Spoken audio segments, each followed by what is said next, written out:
Alert, alert, breaking news podcast on the CHGO Cubs podcast. The Cubs made a big move. They signed Jed Hoyer. We'll talk about it next.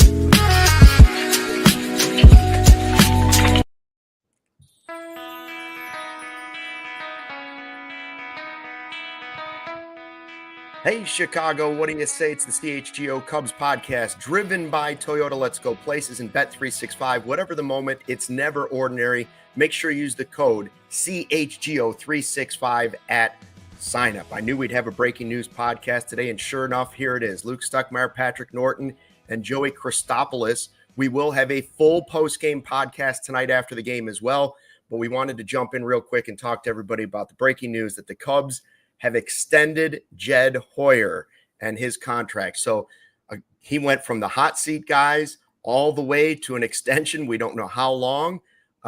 Joey, we've got a couple statements. Should we get those right out of the way? We've got Tom Ricketts making a statement and Jed Hoyer making a statement earlier, just a couple minutes ago.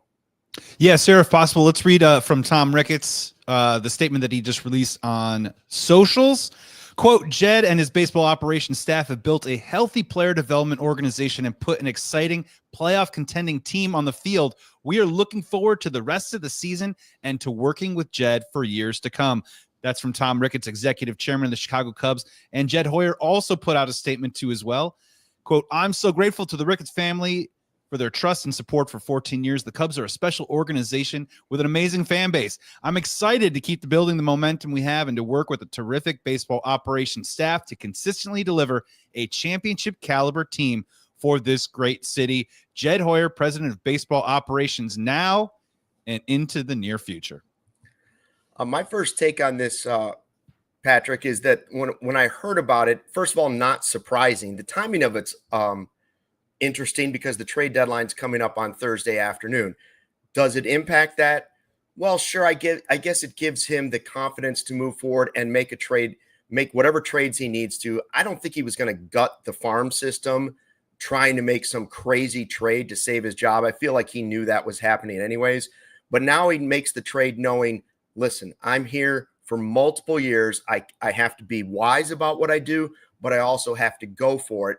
And I wouldn't be surprised if this extension, we haven't heard how long yet, but I wouldn't be surprised if it lines up with Craig Counsell being like 3 more years, just like the Bears just tried to line up polls with their new coach. I mean, this is a city of extensions. The Bulls just extended their front office and they extended their head coach. Everybody's getting extensions. It's like an Oprah show. Yeah, they are just kind of doling them out. What I am interested in and what I alluded to on the show last week was I thought that either A, this was already done, or B, it was going to be in the works. Yeah. So I'm not surprised that this crosses the finish line before the trade deadline. It sets them up in an interesting spot where you're correct. I don't think he was going to gut the farm system or anything like that beforehand, but it gives him the security to, maybe make that splash move that could cost you your job if it fails or anything like that. Not that I think that was going to happen anyway, but he had been moving so far in the past few months or so, or really since the Kyle Tucker extension, but the trade itself, he had been moving almost as though he had some sort of security with him anyway. So by this move, I'm not surprised, one bit whatsoever. Well, I think it's fun. First of all, we have the biggest series of the year coming up starting tonight, Cubs Brewers in Milwaukee. We got 3 against them. Both teams tied for first place and the best record in the National League. When you look at it, you ask, okay, does Hoyer really deserve this extension? Well, when Theo left, he was in charge of the teardown. The teardown has taken longer than we expected, but he has rebuilt the farm system to respectability, as Ricketts pointed out in his letter. And he does have the team in first place and in a playoff chase moving forward. That said, all of us thought in the middle of last offseason when before the Tucker trade thought, man, this is make or break for this guy, right? Like this is make or break. And he went and did the Tucker deal. And I still don't think it was that risky for him, but it was certainly a big move for the Cubs. And he's done that and he's got him where he wants him. And now he needs to go get busy. He's got a couple days to get busy and turn this team into a real World Series contender. But as far as did he deserve the contract? I don't think it's a terrible idea. He made some really shrewd moves last offseason that you have to tip your cap and say, wow, Brad Keller, whoa, Matthew Boyd, one of the best pitchers in baseball, the deal you got him for, Tucker, exchanging him for Paredes, who I didn't want anyways, and a top prospect. Okay, seems like he made some pretty good moves this offseason. Yeah, so a couple things to unpack there, and Luke, you're hammering right around what I'm kind of thinking right now about this. Is there's two things. Is one is when we talk about Jed Hoyer, when we walked into this season, you're right. It was playoff or bust, right? And as it stands right now, when he gets this extension, that job is not yet complete. So I am curious to see if the Cubs were to not make the playoffs somehow this year, how the fan base is going to react. And I'm going to guess it probably is a little bit more on the negative side. When we talk about ownership, for those that maybe were hopeful and optimistic that, yeah, maybe Tom Ricketts was also saying make or break, mandate, make the postseason, make the playoffs. I think a lot of other people that have come to understand Tom Ricketts the last few years is he simply just doesn't operate that way. And I do think Jed has put himself in a position to warrant and earn this contract extension. The timing is a little strange because I think a lot of Cubs fans are refreshing their phones on Twitter every 15 seconds, waiting for a trade to come in. And it's like a Spider-Man meme of the trade deadline. And it's Jed Hoyer giving himself a contract extension. So that doesn't feel great. But I'm also really hopeful now that with this in place and with it now public, Jed Hoyer can now go out. And I'm hoping you then, when you have that security, you do have that comfort that you're going to be around for the next couple of years, you do have the latitude to go out and make a huge move. And you do have the latitude to go out and spend big on giving up prospect capital to bring back somebody, which seems like it's all trending towards someone that they're going to have here in uniform in 2026. That seems to be the modus operandi for Jed Hoyer throughout this whole trade deadline. We'll see if he can mix in a rental like Eugenio Suarez. But it does leave me with, I'm happy for Jed Hoyer. But Patrick, it does leave me feeling just a little bit like the job isn't done. The Cubs still do need to make the playoffs to have this be a successful season in what was originally a make or break year for Jed Hoyer. Yeah, I mean, if you're going by just the record, well, no, he didn't earn it, but it's the process that he's gone through, and we knew he was going through. Well, and I think you brought up a great point too a minute ago, Luke, that you can really kind of draw that comparison with Ryan Poles and Jed Hoyer in that. Look at it this way. Both franchises have now spent big dollars on their head coach or their manager. Craig Counsell's, one of the highest, if not the highest paid manager in baseball. I don't know that exact number. And Ben Johnson's right up there in the NFL too. And then you look at it and you take a step back and you say, these guys obviously would accept that kind of money on any day, but that also means that they get probably some significant pull within that organization from that point forward, including with an expiring contract coming up for a general manager. Craig Counsell must feel pretty comfortable with Jed Hoyer in order for Jed Hoyer to get that offer, to stick around long term. Because if Craig Counsell is unhappy with what Hoyer's doing, then ducks off on that one. We move past. So. Yeah, that's a Faulty Towers reference. Sorry. I wonder if Carter Hawkins is next. Like, where do they go with Carter Hawkins? Because if he sees Jed get a contract extension, he's probably thinking the same thing. I also think I wouldn't be surprised if the extension is through the labor agreement. And I don't think this is a factor because this is a team full of a lot of really smart veteran guys. But if you were feeling the pressure at all of the playoff chase, like almost officially starting tonight in this Brewers series, right? Like if you were to look at it and say, man, guys, you got to go to Milwaukee and play a great series. If you were feeling any pressure, what does this signal to the players? Number one, they're not the storyline anymore today, right? Like like they've been pushed before the game. Their headline and all the questions have been that it's not them anymore. All of a sudden, all the questions are about Jed Hoyer before the game. But number two, what does it do for Kyle Tucker? If Kyle Tucker was trying to decide and is trying to decide whether or not he wants to stay in Chicago long-term, whether that's now or whether that's as a free agent, he can now look at the front office and say, okay, we made a push to the playoffs and A or B happened. And the follow-up to that is my manager, who I seem to like, is going to be here for at least 3 more years.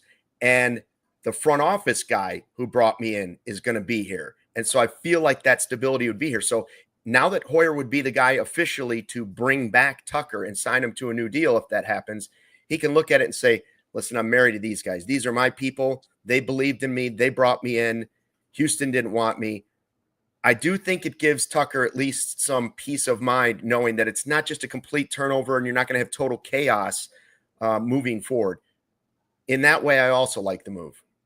Yeah, and if you're a Cubs fan too, echoing what you're saying right now, in my opinion, if I'm a Cubs fan right now, this also says, let's just say it is maybe 3 years or it could possibly be 5. It's luxury tax time for the Chicago Cubs. It's time for them to probably enter into that luxury tax window. I know that they've gone over it before, but what is it? I believe it's 3 or 4 years before it's really, really punitive before the dollars really start to hurt on a particular organization. And I think it's time for them to financially probably make that commitment. When you give Jed Hoyer an extension, I think it says that you're not only rewarding the type of team that he's built developmental wise with his baseball operations and Tommy Hotovy and some of the players that they've been able to graduate the last couple of years. But I also think it is also giving you a green light that we trust Jed Hoyer to go out there and spend. We trust him to do it in the theory of responsibility, but also trust a guy that he's going to be signing some contracts. And like you said, with Kyle Tucker, multi-year contracts in the next couple of years that he will be the steward over for this Cubs organization. And I would hope it is time that they really, really start going in and spending some money. And that should include Kyle Tucker and maybe even another player or two in the next couple of years. Everybody loves the deal right now, Patrick. Mike, I got a quick question for you too. If the Cubs bomb on this, knock on wood, bomb on this playoff push, will everybody look back at this and say, what did you do that so fast for? I don't think so, because I think, as you said earlier, again, the process has been there. Getting Tucker in the first place was, I don't want to say as much as Hoyer can do, and obviously this deadline is a big piece of what he can do for this team going forward.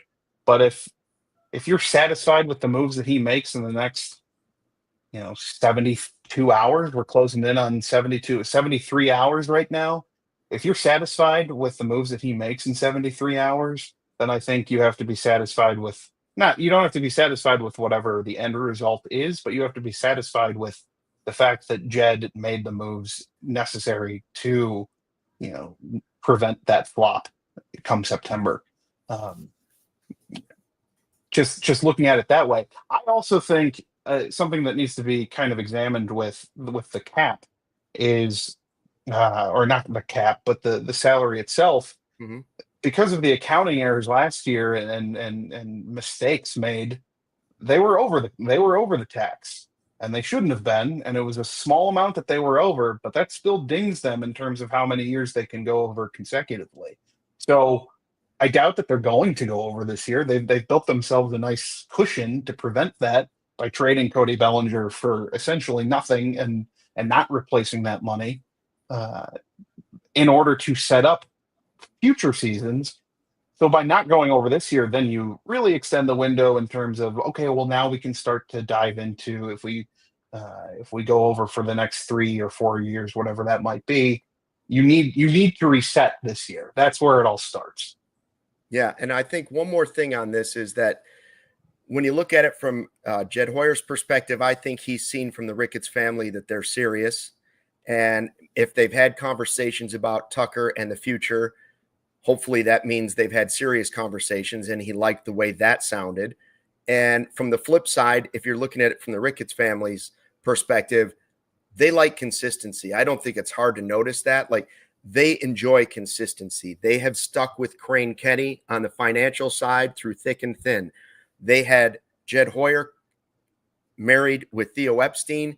Theo decided to leave, and they went right to Jed. And why not? He's one of the guys that helped them really break the bank when they won the World Series, give them as fans, the Ricketts family, exactly what they wanted, give the fans what they wanted, and also push this team forward out of lovable losers into a straight cash cow, if it wasn't already one. So they love that consistency. So it was going to take something really crazy, I believe, for them to walk away from Jed Hoyer. I'm not even sure he was in trouble if he had a bad offseason. But as far as will fans say, what about this if things don't go well? Patrick, I will guarantee you this. It won't take that long for fans to get upset. By the end of Thursday night, fans will be upset one way or the other. It does not matter whether Jed Hoyer turns out to have made the right moves or the wrong moves. If the Cubs don't make big enough moves, people are going to say, why did we let Jed Hoyer do this and extend him and give him that comfortability? If they go and make massive moves, they'll say, why did we let him gut the farm system? Now he's comfortable. He just wants to win now. Either way, that's what we do as fans. People won't be happy. And then the other half will be thrilled with Jed Hoyer. We're going to talk more about this coming up on the post-game show tonight. Justin Roman is going to join us. We'll have a good time.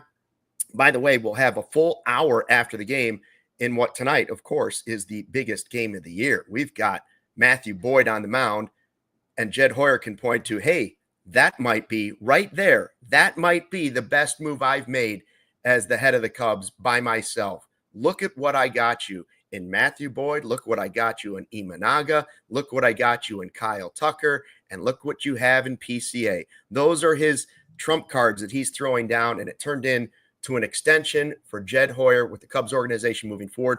We will see you tonight on the post-game show. Thanks for joining us in the live YouTube chat for this breaking news edition of the CHGO Cubs Podcast, driven by Toyota and Bet365. We'll see you tonight. Fly the W.